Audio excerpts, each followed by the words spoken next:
پشت تبلیغ انتخاباتی چرا اربه میشته؟ و این دیوار بی قشنگی چی بوده؟ یعنی عقل اینو کله من دنه؟ البته گمان نکنم خودش کار بکن. اینه که از هوادارای نفهمی کاره بوده.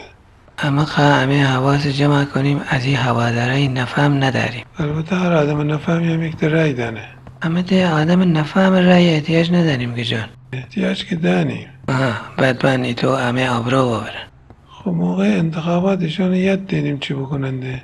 آقا ایشون باید از همه ستاد انتخاباتی من قطع کنیم. هیچ آدمی آخه کامل نگاره. هر آدمی ممکنه یک تو مسئله من عوضی بگون، 10 تا مسئله دیگه آدم درستی بگون. ایشون اگه رو بدی بعد همه رو بدبخت کنن. نه، حتی امن هم بعضی کاران من خوب عمل نکنیم، حتی زشت عمل کنیم. اما چه کار زشتی انجام دهیم؟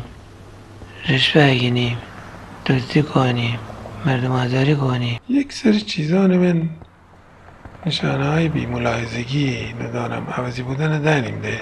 مثلا چی من؟ مثلا هم مو هم تو موقع رانندگی از سمت راست سبقت گیریم. این نشانه عوضی بودنه؟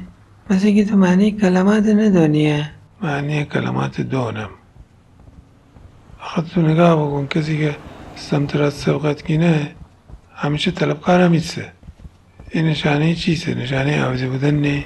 ای رابین مردم در خونه بین چی بودن؟